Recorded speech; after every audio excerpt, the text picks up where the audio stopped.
Voto 2019, tú eliges. Y hoy, 31 de julio, año 2019, se abre la puerta para la campaña política interna del Partido Revolucionario Democrático, para las primarias del Partido Revolucionario Democrático, PRD. Y nos acompaña precisamente el doctor Ernesto Pérez Valladares, quien es oficialmente aspirante a la candidatura presidencial, a ser el abanderado del PRD para las elecciones del año 2019, mayo 2019.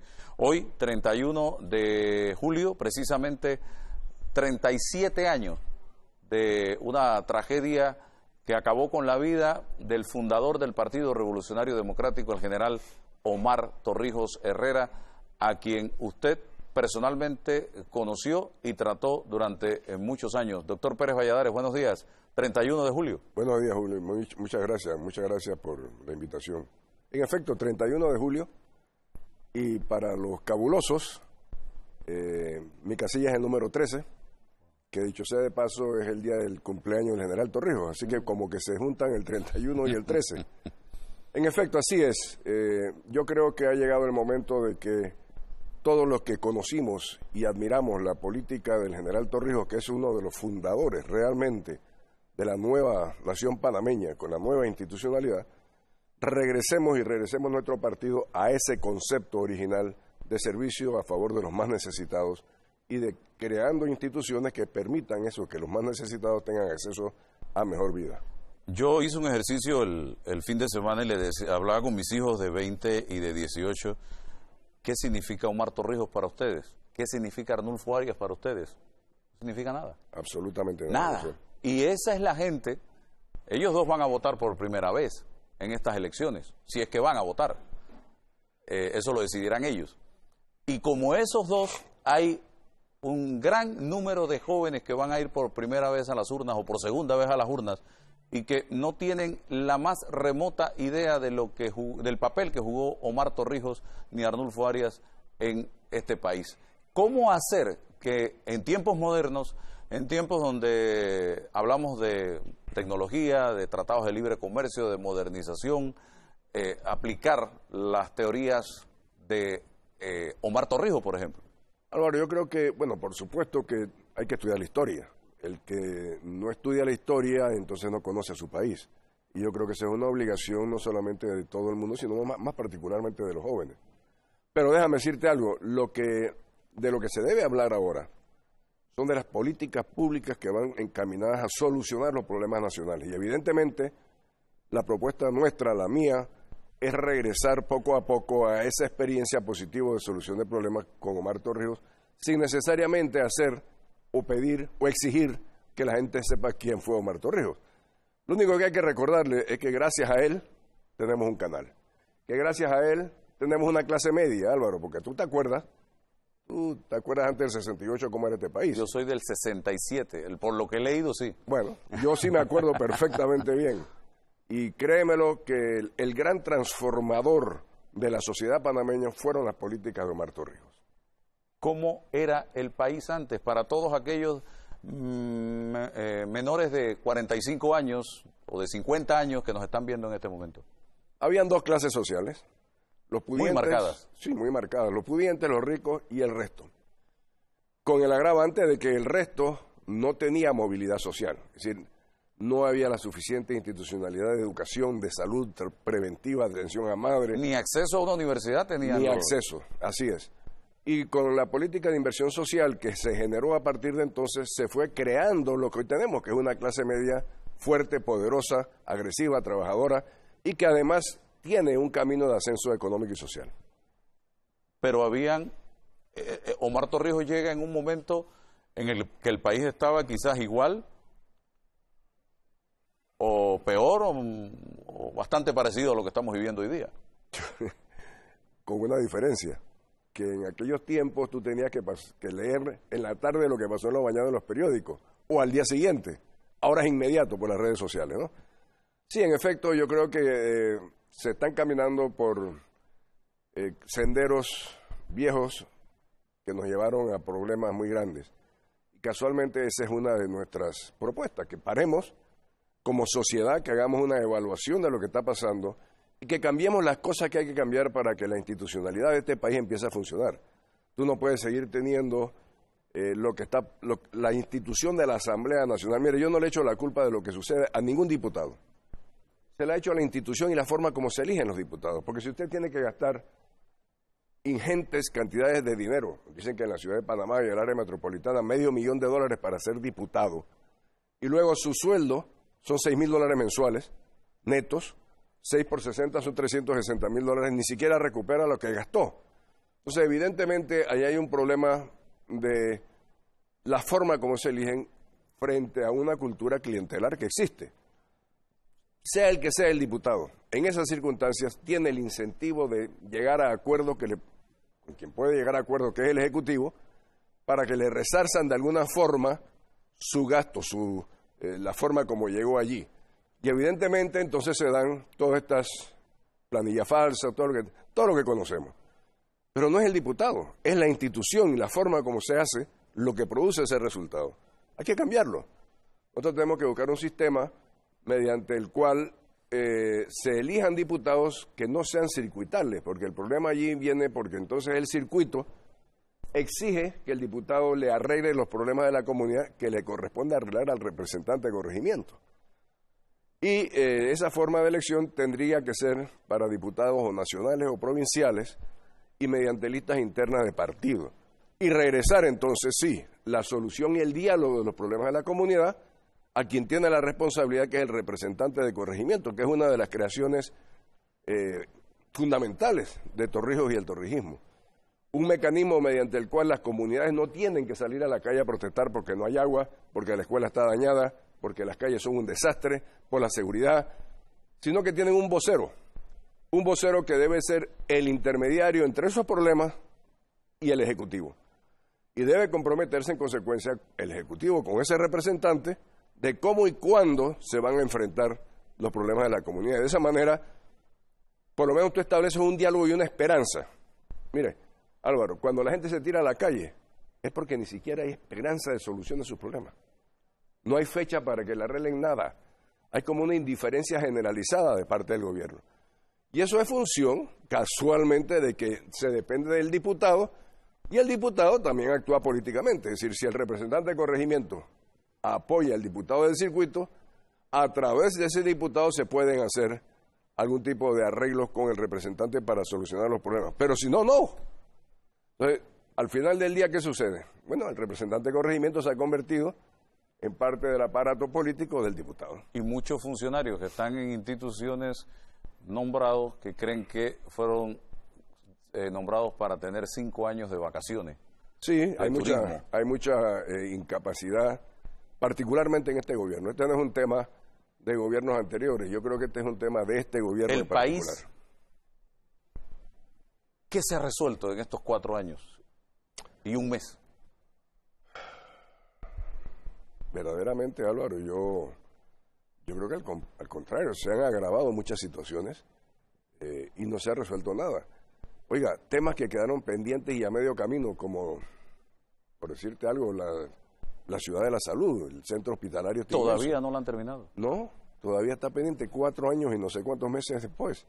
La ciudad de la cultura, ahí está en escombros, no se ha puesto un bloque más. No, y de manera que, yo dije en una ocasión y lo repito, yo creo que el presidente Varela es un hombre bien intencionado, porque no puedo creer que tenga mala intención para que su nombre y su obra quede mal. ¿Pero qué ha pasado entonces? Se ha rodeado de un equipo de incapaces. Es que no solamente para que haya buena música tienes que tener un buen director, tienes que tener buenos músicos. Comparemos los equipos, el que tuvo usted y el que gobierna hoy día. No solamente eso, yo creo que dentro de mi partido nosotros le podemos ofrecer 10 nombres para cada puesto de ministerio, mejor que los que tiene. Y sería mucho más eficiente que lo que tiene. ¿Cómo tú vas a tener un ministro, que yo le he dicho muchas veces, que dice que en este país no hay huecos en la calle? ¿Tú cómo vas a tener un Ministerio de Desarrollo Agropecuario que está en contra del productor, cuando debe ser la persona que apoya al productor y que pelea porque se den condiciones de exportación? ¿Cómo tú vas a tener una política que permite la importación de productos justamente en el momento en que está saliendo la cosecha nacional? Si pareciera ser que estamos haciendo todo lo necesario para hacer un mal gobierno. que estoy seguro no es la intención del presidente. ¿Su política cambiaría en este gobierno si usted llega a la presidencia de la República en el tema agropecuario? Porque hay quienes en un momento dado lo cuestionan a usted también por el manejo que tuvo con el sector agropecuario durante su gobierno. Nosotros creamos las condiciones necesarias para que el país pudiera estar donde está. Nosotros creamos y tuvimos que acceder a organizaciones como la OMC. Nosotros propiciamos una inversión en el sector. Mira, yo me acuerdo de un programa que era el recambio ganadero. Nosotros le dábamos al ganadero un mejor animal, un mejor padrote, a cambio de que nos regresara el que tenía. Era un término de intercambio genético. Pero como eso hay muchos más. Ahora, déjame decirte algo. Yo recientemente me reuní con un grupo importante de productores y afortunadamente yo veo allí que existe una gran capacidad, no solamente de inversión, sino de cambio técnico. Son gente muy bien preparada. Modernización. Son gente muy bien preparada que está explorando nuevas vías, por ejemplo, de producción de frutales para exportación. Y yo le dije a ese grupo, y lo digo públicamente, que si yo llego a ser presidente de la República, el Ministerio de Desarrollo Agropecuario y el Ministro de Desarrollo Agropecuario será electo por esos grupos. No va a ser una designación política. Van a ser ellos los que pongan su defensor, el que propicie políticas agropecuarias para modernizar el sistema. El sector agropecuario atraviesa una de las peores crisis en la historia. Yo no había visto tantos productores en la calle de los últimos 29 años como los estoy viendo ahora, señor Pérez Valladares. Usted, si llega a ser presidente de la República, ¿qué haría con los importadores que siempre tienen un puesto prácticamente en el gabinete? Hay dos ministerios. Ministerio de Desarrollo Agropecuario, que debe ser el propiciador y el defensor del sector, y el Ministerio de Comercio. Yo les ofrecí a ellos que nombren el ministro de Desarrollo Agropecuario y yo nombro el ministro de Comercio, porque en el medio es donde está la verdad.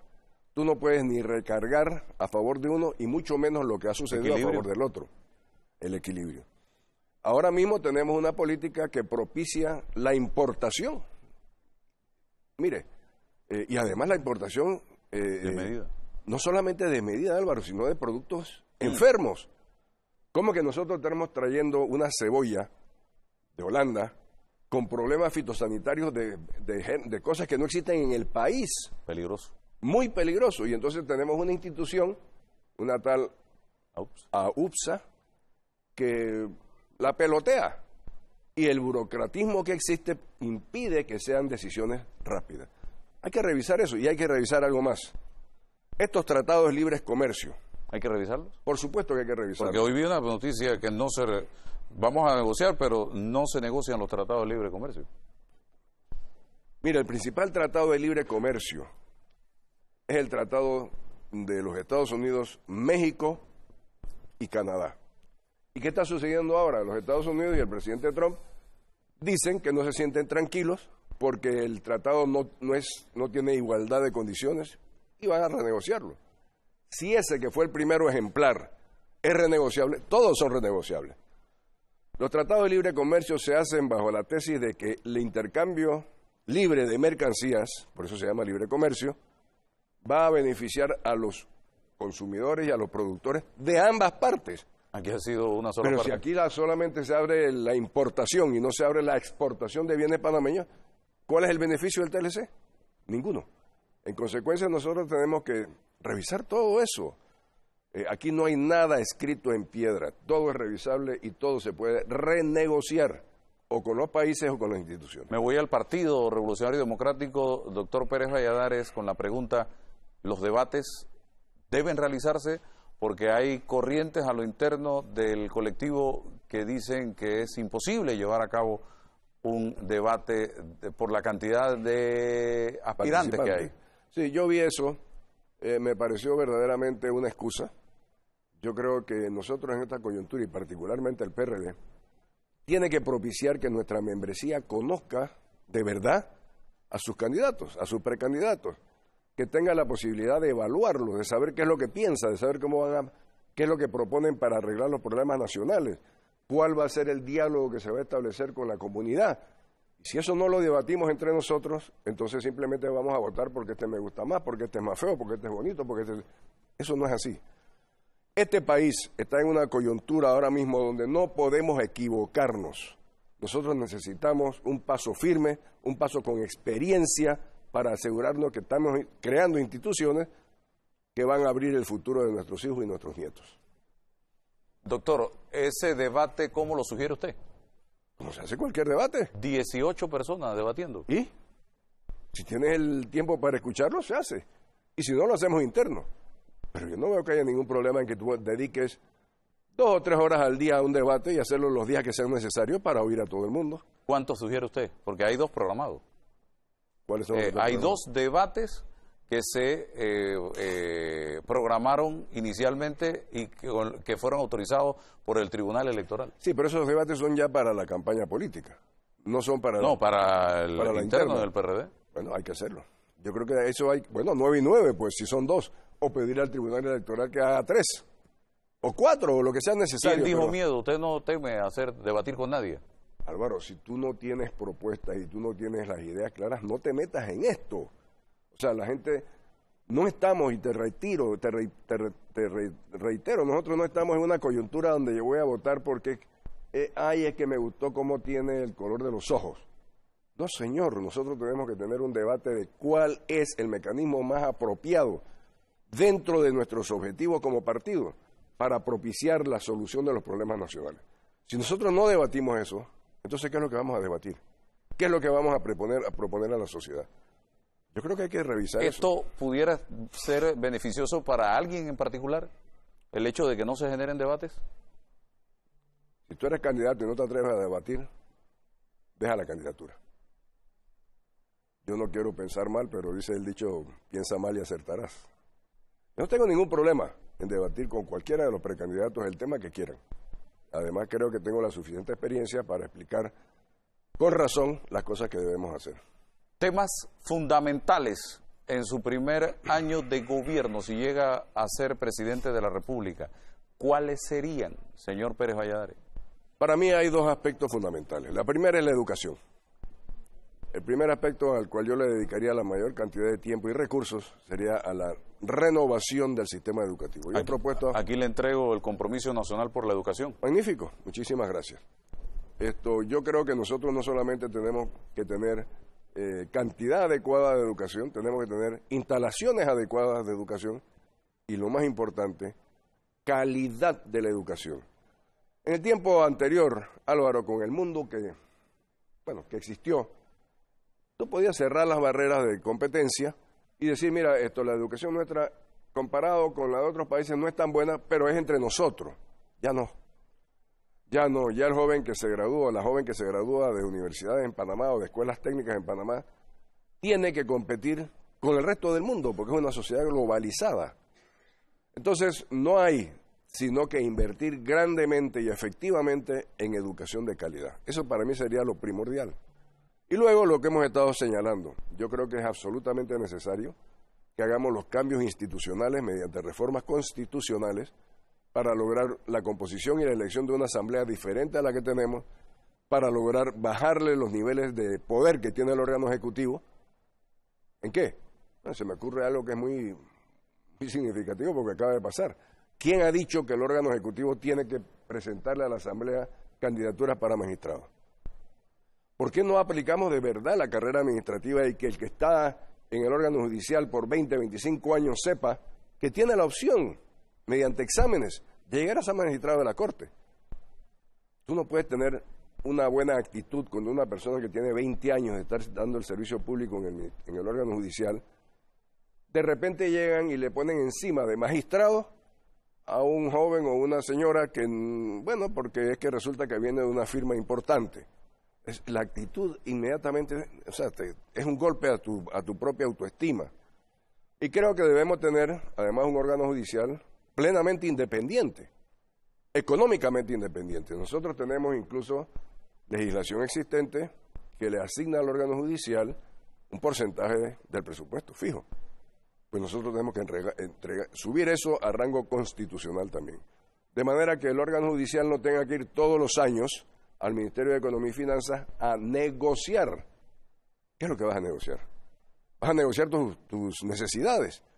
Si tú tienes una asignación ya establecida, el órgano judicial se puede manejar perfectamente bien, instituyendo nuevamente y de verdad la carrera judicial, y en el tiempo lograr ir asentando esa independencia que es fundamental para una democracia. Algunas organizaciones, organismos internacionales plantean que Panamá es necesario, cuanto antes, reformas al Código de Trabajo y reformas a la Caja de Seguro Social. En esa dirección iría un gobierno de Pérez Valladares que ya en su primera administración hizo reformas precisamente al Código de Trabajo.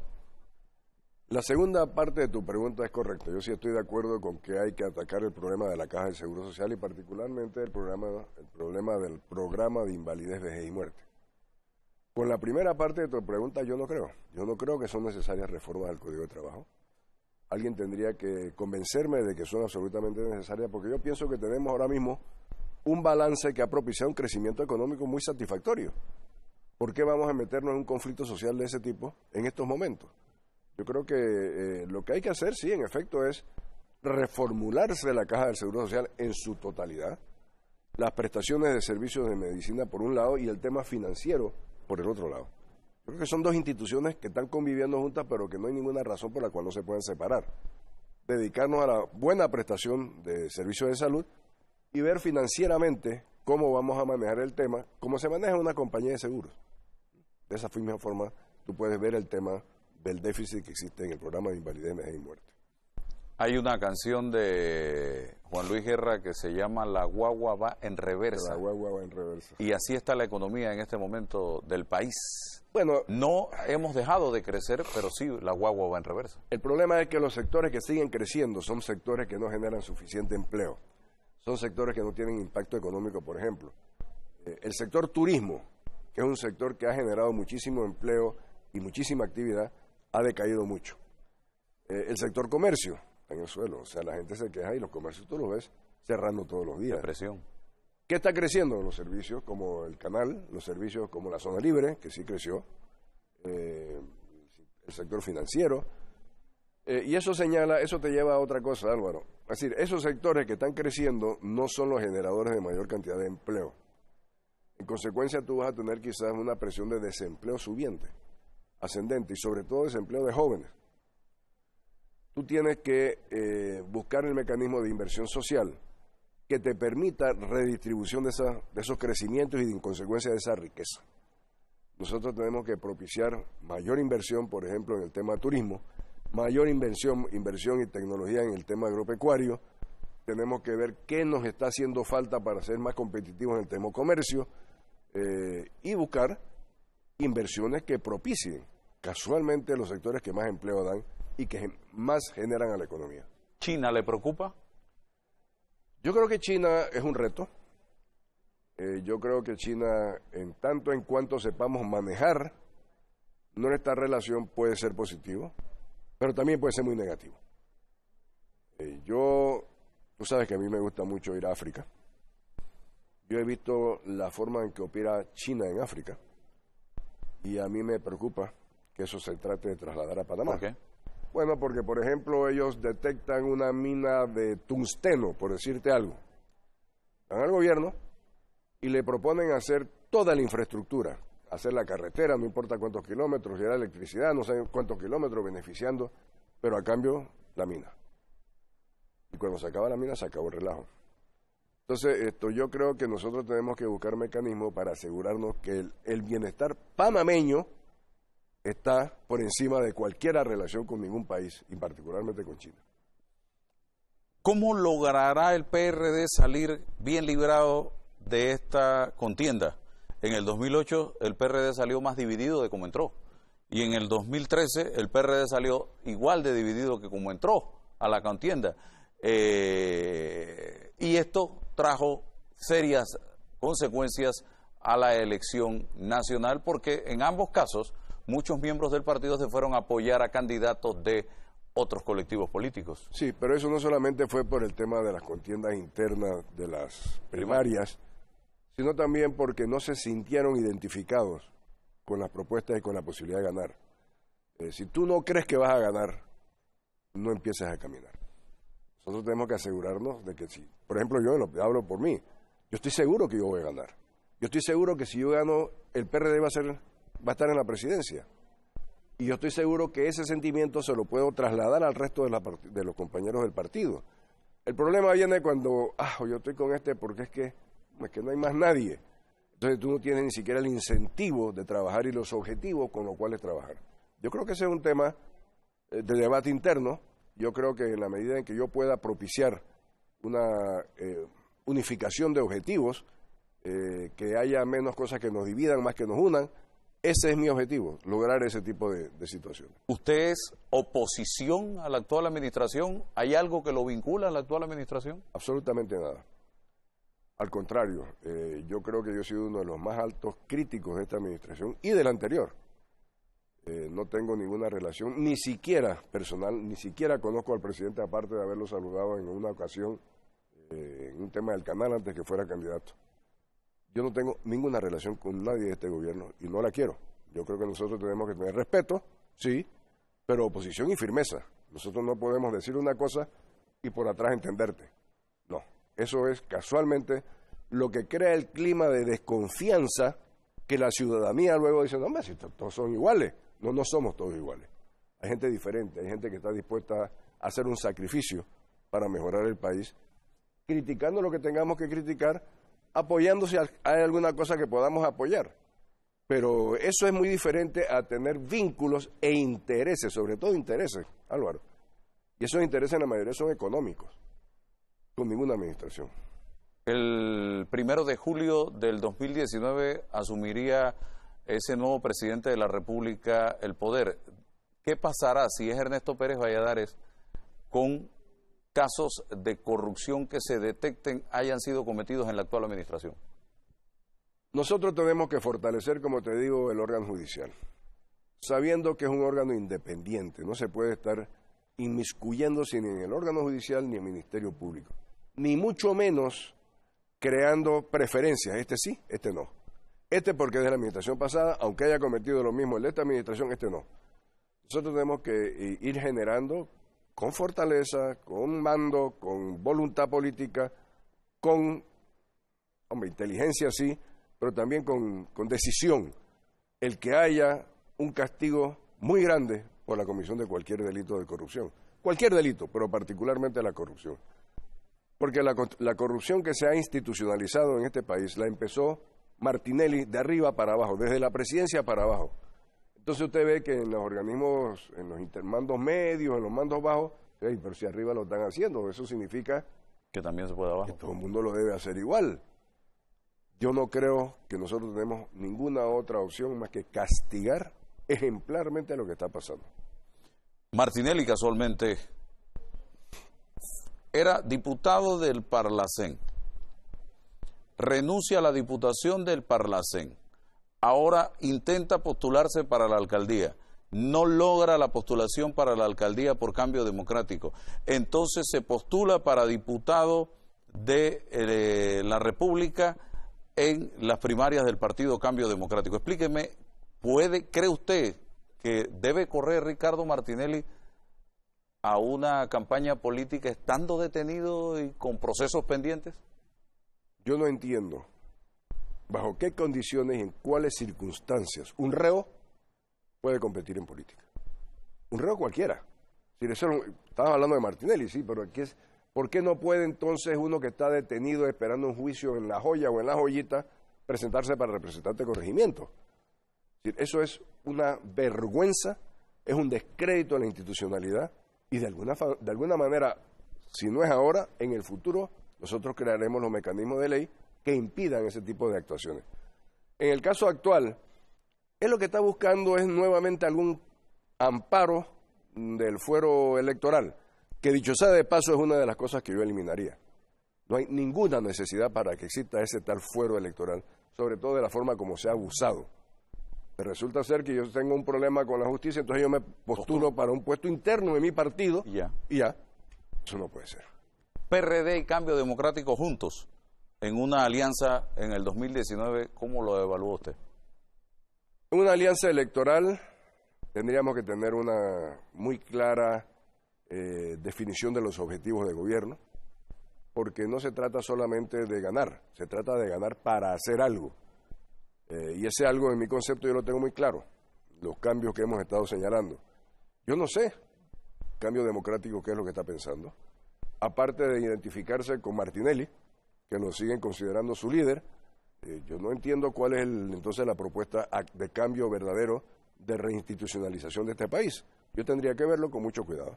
¿La Procuradora la mantendría a usted en el cargo o haría lo que se hizo en la pasada administración? No, yo respeto las institucionalidades, Álvaro. Me guste o no me guste, eso no es problema que entre en mi análisis. Ella está electa para un periodo de 10 años, ella fue seleccionada para 10 años, ella debe cumplir sus 10 años. ¿Va a recorrer el país a partir del día de hoy? Por supuesto, hoy afortunadamente ya se nos quita la prohibición, la famosa veda, porque, bueno, otros partidos como tenían primarias primero, ya arrancaron en sus campañas. Nosotros hemos estado medio callados la boca esperando que pase el tiempo y que el Tribunal Electoral establezca pues que a partir de hoy, 31, día significativo para todos los torrijistas, nosotros podamos nuevamente iniciar la recomposición torrijista del partido. Primero es eso, llamar a todos aquellos fundadores, a todos aquellos descendientes, a todos aquellos que conocieron y que evalúan positivamente la labor del nuevo país, en la labor de haber tenido un canal panameño, de tener una sociedad participativa. Vamos a reintegrar, vamos a tener que unirnos para poderle hacer frente al futuro. La campaña sucia, doctor, ¿qué piensa usted de esto? En eso debiera estar el Tribunal Electoral. Más que estar creando condiciones duras de participación y tal y cual, para no hablar de los independientes, que yo no entiendo por qué no tenemos una maquinita de huella digital, para no estar, estamos en el siglo XIX, revisando firme, que esta no se parece a la E de este. Por favor, yo creo que el Tribunal Electoral debiera estar más metido en ese tipo de situaciones, evitando que haya acusaciones, sobre todo evitando que haya, en estos medios de comunicación social, es muy fácil crear cuentas falsas. Mire, en un debate político usted está expuesto a que le digan lo que se le ocurra a la persona, pero que me lo diga viéndome a la cara, no detrás de una pantalla con un seudónimo y haciéndose pasar por una persona que no es. Eso no solamente es dañino a la democracia, es una gran cobardía. Creo que el Tribunal Electoral debe meterse justamente en eso.